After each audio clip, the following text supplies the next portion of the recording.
Hezbollah ने सोमवार को इजरायली कब्जे वाले शेबा फार्म्स पर 2 मिसाइलें दागी। बुधवार को युद्ध विराम समझौता लागू होने के बाद हिजबुल्लाह का यह पहला हमला था। इजरायली सेना ने कहा कि ये मिसाइलें खुले इलाकों में गिरी और किसी को नुकसान नहीं हुआ।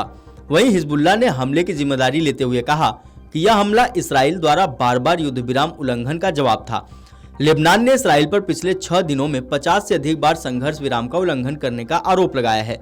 हिजबुल्लाह ने कहा कि इसराइल के संघर्ष विराम उल्लंघनों ने कई रूप ले लिए हैं, जिनमें नागरिकों के खिलाफ गोलीबारी और लेबनान के विभिन्न क्षेत्रों पर हवाई हमले शामिल हैं।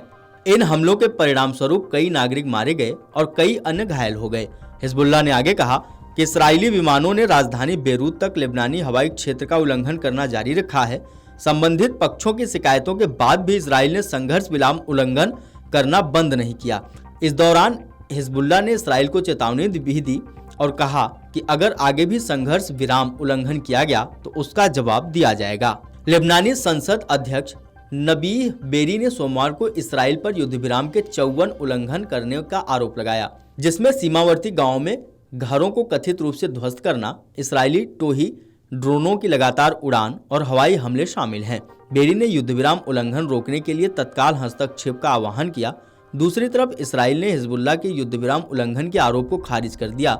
साथ ही कहा कि वह हिजबुल्लाह के हमलों का जवाब दे रहा है। इसराइल के विदेश मंत्री गिदोन सार ने कहा कि वे अपने अधिकार के तहत इन उल्लंघनों का जवाब दे रहे हैं। उन्होंने सोशल मीडिया प्लेटफॉर्म एक्स पर एक पोस्ट में कहा कि इसराइली विदेश मंत्री सार ने कहा उन्होंने अपने फ्रांसीसी समकक्ष जीन नोएल बैरोट से एक कॉल में यह बात की। फ्रांस अमेरिका के साथ मिलकर यह समझौते में मदद कर रहा है और एक अंतर्राष्ट्रीय निगरानी समिति का हिस्सा है, जिसका उद्देश्य यह सुनिश्चित करना है कि सभी पक्ष अपनी प्रतिबद्धताओं का पालन करें। इसराइल का कहना है कि समझौते के तहत अगर युद्ध विराम के उल्लंघन होते हैं तो उसे इसका जवाब देने का अधिकार है। आपको बता दें कि इसराइली वायुसेना ने 28 नवंबर को लेबनान के दक्षिणी हिस्से पर हवाई हमला किया था। यह हमला इसराइल और हिजबुल्लाह के बीच संघर्ष विराम के बाद हुआ था। इस दौरान इसराइल ने कहा था कि हमला हिजबुल्लाह के रॉकेट भंडारण स्थल पर किया गया है। यहाँ हिजबुल्लाह की गतिविधियां देखी गई थीं, जिसके बाद यह कार्रवाई की गई, लेकिन अभी तक हमले में किसी के हताहत होने की जानकारी नहीं मिली है। लेबनान की राष्ट्रीय समाचार एजेंसी ने जानकारी दी थी कि इस हमले में 2 लोग घायल हुए। अमेरिका और फ्रांस की मध्यस्थता से कई महीनों के खून खराबे के बाद 22 नवंबर को संघर्ष विराम समझौता हुआ था। समझौते के तहत हिजबुल्लाह को लितानी नदी के उत्तर से वापसी और इसराइल को अपनी सीमा पर लौटने का निर्देश दिया गया था। इस समझौते में लेबनानी सैनिकों और संयुक्त राष्ट्र के शांति सैनिकों को बफर जोन में गश्त करने का भी प्रावधान था। इसराइल ने कहा कि उसने दक्षिण लेबनान में कई संदिग्धों को सैन्य क्षेत्रों में जाते हुए देखा और उनकी गतिविधियों को संघर्ष विराम समझौते का उल्लंघन मानते हुए उन पर हमला किया। इसराइल ने कहा कि वह संघर्ष विराम के किसी भी उल्लंघन से सख्ती से निपटेगा।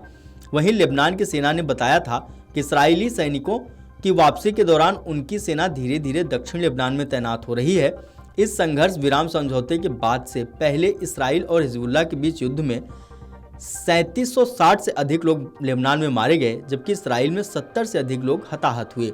संघर्ष में लाखों लोग बेघर हो गए और अब बहुत से लोग अपने घरों की ओर लौट रहे हैं, लेकिन इसराइल और लेबनान की सेनाओं ने उन्हें कुछ क्षेत्रों में जाने से मना किया है। वीडियो डेस्क अमरउजाला.com। अगर आप ये वीडियो YouTube पर देख रहे हैं तो हमारे चैनल को सब्सक्राइब कर बेल आइकन दबाएं और Facebook पर देख रहे हैं तो हमारे पेज को लाइक करें। 8 मिलियन प्लस सब्सक्राइबर, आपके इस भरोसे के लिए बहुत धन्यवाद।